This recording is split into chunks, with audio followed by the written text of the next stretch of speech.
பார்க்க வந்து அபியும் வந்து நம்ம ராகவும் வராங்க. அப்போ சுந்தரி தவறான முடிவுக்கு போறதால அவங்கள வந்து ஹாஸ்பிட்டல்ல சேர்க்குறாங்க.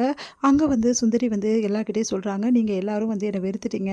அதனால தான் இந்த உலகத்த விட்டு நான் போலான்னு முடிவு பண்ணி இப்படி பண்ணிட்டேன்." அப்படின்னு சொல்றாங்க. அத கேட்டு எல்லாரும் அழறாங்க. "சுந்தரி நீ வீட்டுக்கு வந்துருமா" அப்படின்னு சொல்லிட்டு பாட்டி வந்து சொல்றாங்க. அவங்க மாமியாரு.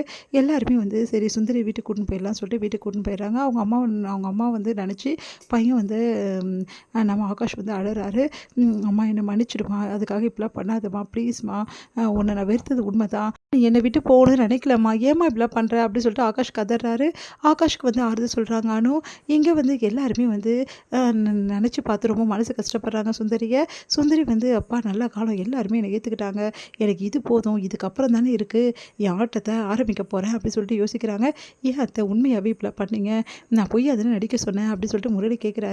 வேதனையும் வந்து அவங்களும் அனுபவிக்கணும் நான் செய்வேன் அப்படின்னு சொல்லிட்டு சுந்தரி வந்து சபதம் போடுறாங்க. இந்த சூழ்நிலை இங்கே வந்து நம்ம என்ன பண்ணுறாரு ராகவ் வந்து ரொம்ப சோகமாக இருக்கிறத பார்த்து அபி அவருக்கு ஆறுதல் சொல்கிறாங்க. எல்லாம் சரியாயிடும் கவலைப்படாதீங்கன்னு. அவங்களுக்கு இப்படி ஆகணும்னு நினச்சி பார்க்கலாங்க. அவங்க செஞ்சதுக்கு தண்டனை கொடுத்தோம் அவ்வளோதான், நீங்கள் கவலைப்படாதீங்கன்னு சொல்கிறாங்க. அபி வந்து எல்லா விஷயத்துலையும் நம்மளுக்கு ஆறுதலாக இருக்கா. அவளை மாதிரி ஒரு பொண்ணை பார்க்கவே முடியாது. அவள் தான் என் லைஃப் லாங் என் கூட இருக்கணும். அவள் மட்டும் தான் என் ஒய்ஃபாக இருக்க முடியும் அப்படின்னு சொல்லிட்டு ராகவ் முடிவு பண்ணுறாரு. இந்த சூழ்நிலை ராகவ் வந்து பிளான் பண்ணுறாரு. அபிக்கு வந்து நிறைய வந்து கிஃப்ட்லாம் கொடுத்து அபிக்கு வந்து ப்ரப்போஸ் பண்ணும் அப்படின்னு சொல்லிட்டு ரூமை ஃபுல்லாகவே அலங்கரித்து அவ்வளோ சூப்பராக வச்சுருக்காரு. அபி வந்து வராங்க. அபி வந்தாலும் அவங்களுக்கு வந்து அப்படியே வந்து ஹக் பண்ணி அவங்களுக்கு வந்து ஐ லவ் யூ அபி, என் காலம் ஃபுல்லாக என் கூட நீ வாழணும், என் லவ் அக்செப்ட் பண்ணிப்பியா, கடைசி வரைக்கும் என் கூட இருப்பியா, உன்னை நான் விரும்புகிறேன் அபி அப்படின்னு சொல்லிட்டு அவர் வந்து கொடுக்குறாரு ஃப்ளவரை. அபி யோசிச்சுட்டு அதுக்கப்புறம் ஃப்ளவரை வாங்கிட்டு சந்தோஷப்படுறாங்க.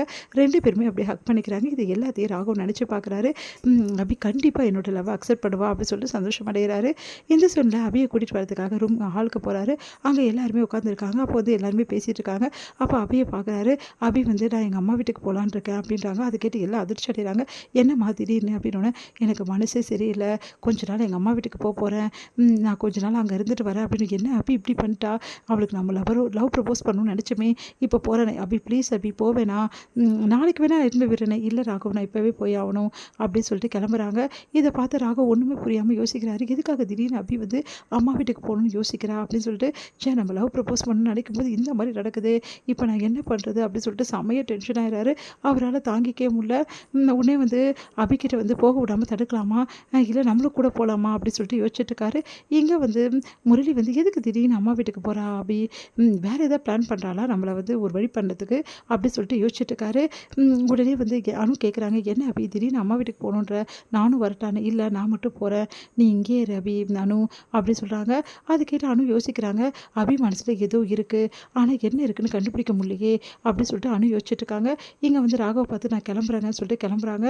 அதை பார்த்து ராகவ் வந்து ரொம்ப மனசு கஷ்டப்படுறாரு. ஏன் அபி இப்படி பண்ணுறா அப்படின்னு சொல்லிட்டு இங்கே வந்து அவங்க அம்மா வீட்டில் எல்லோரும் கேட்குறாங்க, என்னம்மா திடீர்னு வந்திருக்க அப்படின்னு. எனக்கு மனசே சரியில்லை, என்னன்னே தெரியல, என் மனசு ஒரு நிலையிலே இல்லை, அதனால தான் நான் இங்கே வந்திருக்கேன், உங்கள் கூட கொஞ்ச நாள் இருந்துட்டு போட்டுமாப்பா அப்படின்னு. இருந்துட்டு போமா, இதில் என்னம்மா இருக்குது அப்படின்னு சொல்லிட்டு அவங்க அப்பா வந்து அவங்க மடியில் படுக்க வச்சு ஆறுதல் சொல்கிறாரு. ராகவ் நீங்கள் என்ன விரும்புவீங்களான்னு சொல்லிட்டு ஒரு காலத்தில் நினச்சேன், ஆனால் இப்போ நீங்கள் விரும்பி வரும்போது என்னால் இங்கே இருக்க முடியல, விலைக்கு தான் நான் வரணும். என்றைக்கு நீங்கள் என்னை விரும்புகிறேன்னு சொல்கிறீங்களோ அன்றைக்கி நான் உங்களை விட்டுட்டு வந்துடுவேன்.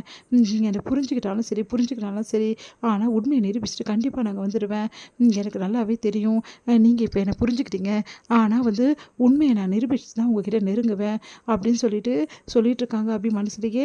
இங்கே வந்து ராகவ் வந்து குழம்பி போகிறாரு. அபி எதுக்காக இப்படி வந்து நடந்துக்கிறா அப்படின்னு சொல்லிட்டு